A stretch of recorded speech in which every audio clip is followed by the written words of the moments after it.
रात एक रहस्य, अजीब सा डर मेरे दिल और दिमाग को दीमक की तरह अंदर से खा रहा है। रात के इस काले अंधेरे में फैले खौफनाक सन्नाटे के बीच उस डर का असर कुछ ज्यादा ही हो रहा है। पर इस डर की एक वजह है। मैं इस बेड पर लेटा हुआ हूँ।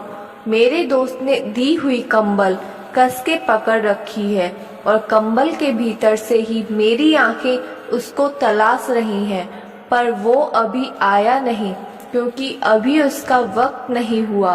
पर वो आएगा, जरूर आएगा। उसका खौफ मेरे दिल और दिमाग पर गहराता जा रहा है। पता नहीं इस रात की सुबह कब होगी। सुबह होते ही मैं यहाँ से भाग जाऊंगा, पर अब मुझे सुबह का इंतजार करना होगा। मैं बेड पर लेटा हुआ जरूर हूँ, पर मेरी नजरें सामने वाली उस लकड़ी के दरवाजे पर टिकी हुई हैं। वैसे ये कमरा काफी घुटन भरा है। रंग उड़ी दीवारें, टूटी छत पर बारिश की पानी की बूंदें, हर कोने में मकड़ियों के पुराने जाले, जिसमें कुछ कीट मकोड़े फंसकर उस जान में गवा चुके हैं। पर एक भी खिड़की कहीं नजर नहीं आ रही। शायद मेरे पीछे होगी। मैं पीछे मुड़ा ही नहीं। पिछले 2 घंटे से मैं बिना पलके झपकाए सामने वाले दरवाजे को देख रहा हूँ। मेरे कमरे के अंदर इतना सन्नाटा है कि दीवार पर टंगी उस घड़ी के कांटे की टिक टिक करने की आवाज मेरे कानों में बिल्कुल साफ आ रही है। अभी रात के 2:30 बज चुके हैं, मतलब उसके आने का वक्त हो चुका है। मुझे अपनी सांसें रोककर बिना हिले जिंदा लाश की तरह पड़े रहना होगा, क्योंकि अगर मेरी थोड़ी सी भी हलचल उसे महसूस होती है तो वह मेरे चीथड़े चीथड़े कर देगा। मुझे एक खौफनाक मौत दे देगा। मेरे जिस्म के इतने टुकड़े करेगा कि उन्हें समेटने में दिन निकल जाएगा। वह बहुत ही खतरनाक है, बहुत ही भद्दा, घिनौना, गंदा, बदबूदार है। वैसे खून पीने वाला पिशाच खूबसूरत और खुशबूदार तो होगा नहीं। मैं सांसें भी इस तरह ले रहा हूँ कि उनकी भी आवाजें उसे सुनाई न दे जाएं, पर मुझे इतना डर है कि मेरी धड़कनें उसे जरूर सुनाई देंगी या उसे भी महसूस होंगी। और अगर एक बार उसे इस कमरे में मेरी मौजूदगी का एहसास हो गया तो वो फिर मुझे छोड़ेगा नहीं। फिर सब कुछ खत्म हो जाएगा।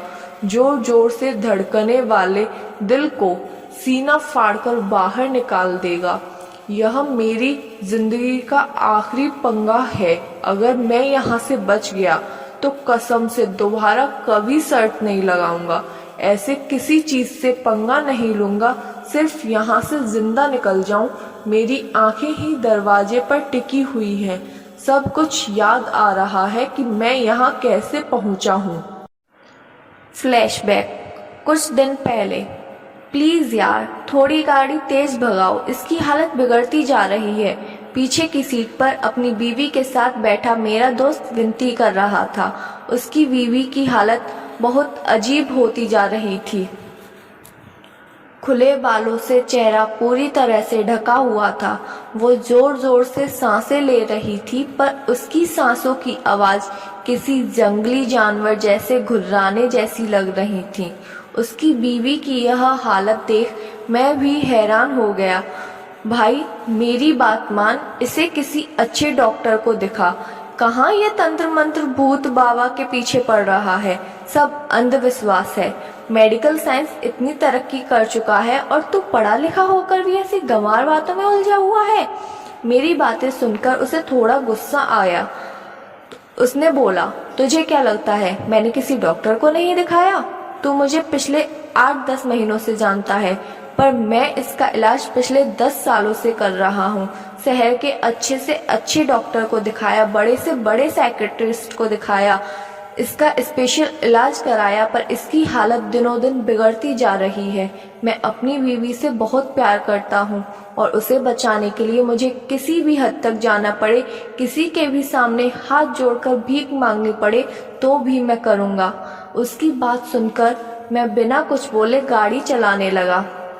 सामने लगी कांच से मैं पीछे बैठे अपने दोस्त और उसकी बीवी को देख रहा था। वो सचमुच पागल लग रही थी।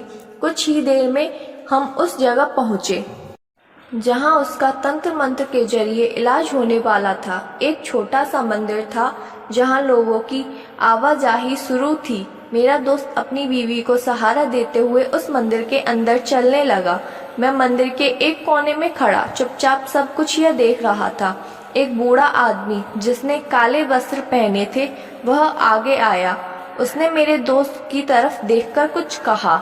मेरे दोस्त ने अपनी बीवी को मंदिर के बीच एक गोल सर्कल में बिठा दिया। वह चुपचाप बैठी थी। उसका चेहरा अभी भी नजर नहीं आ रहा था। नीचे गर्दन झुकाए वह सिर्फ किसी हांफते हुए इंसान की तरह बैठी थी। उसने कुछ देर मेरे दोस्त की बीवी की तरफ देखा।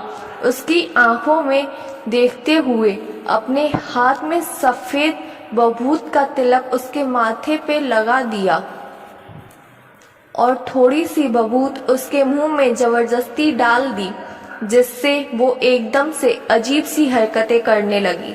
अपनी गर्दन को झटका देकर जोर जोर से घुमाने लगी। मैं दूर खड़ा सब कुछ देख रहा था। वो बेइंतहा दर्द से चिल्लाने लगी, जोर जोर से अपने हाथ पैर पटकते हुए एकदम से बेहोश होकर जमीन पर गिर पड़ी। यह सारी चीजें मुझे बकवास लग रही थी, इसलिए मैं वहां से चला गया।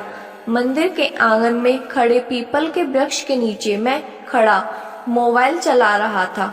घंटा 2 घंटा बीत गए और मेरे दोस्त अपनी बीवी को हाथ में उठाकर ले आया। शायद वो अभी भी बेहोश थी, पर पता नहीं वह पूरी तरह से ठीक लग रही थी या उसका पागलपन हद से ज्यादा बढ़ने वाला था, यह मुझे नहीं पता। मैंने गाड़ी का दरवाजा खोला। मेरा दोस्त अपनी बीवी के साथ अंदर बैठ गया। तभी पीछे से वे काले वस्त्र वाले बुजुर्ग इंसान मेरे दोस्त की तरफ देखते हुए बोले, तुम्हारी पत्नी उस बुरी आत्मा के चंगुल से कुछ वक्त के लिए मुक्त हो चुकी है, फिर भी तुम आने वाले चंद्र ग्रहण तक उसका ध्यान रखना, क्योंकि अगर कोई भी बुरी आत्मा एक बार भी किसी के शरीर को जकड़ लेती है तो वह दोबारा उस शरीर पर अपना कब्जा करने की पूरी कोशिश करती है। इसलिए आइंदा तुम्हें अपनी बीवी का खास ध्यान रखना होगा, खासकर अमावस्या और पूनम के दिन। और रात में बाल खुले छोड़कर उसे कहीं भी ले जाओगे या खुशबूदार इत्र जिस्म पर लगाकर वो कहीं बाहर जाएगी, नदी, तालाब, पुल, शमशान, ऐसी जगह जाएगी तो वहाँ कोई भी बुरी आत्मा उसे आसानी से अपना शिकार बनाएगी। इसलिए आज के बाद तुम्हें अपनी बीवी का खास ध्यान रखना होगा। उसकी बातें सुनकर मुझे हंसी आ रही थी। उसकी तरफ बिना देखे मैं गाड़ी में बैठते हुए बोला, सब बकवास है, दुनिया में कहाँ पहुँच गई है और ये अभी भी भूत प्रेत की बातों में पड़े हुए हैं। वो बाबा बोले, बेटा अगर तुम नास्तिक हो तो तुम इन सब बातों का मजाक उड़ा सकते हो, पर अगर तुम किसी भी ईश्वर, अल्लाह यानी अच्छी शक्ति पर यकीन करते हो तो जान लेना कि बुरी शक्ति भी मौजूद होती है। अगर अगले दिन उजाले की मौजूदगी मानते हो तो अंधेरे की मौजूदगी भी तुम्हें माननी ही होगी। तो दोस्तों, आपको क्या लगता है कि मेरे दोस्त की बीवी ठीक होगी? क्या मुझे इन सब बातों पे विश्वास होगा? ये सब जानने के लिए आगे के एपिसोड देखते रहिए और हमारे चैनल के साथ बने रहिए। Thank you.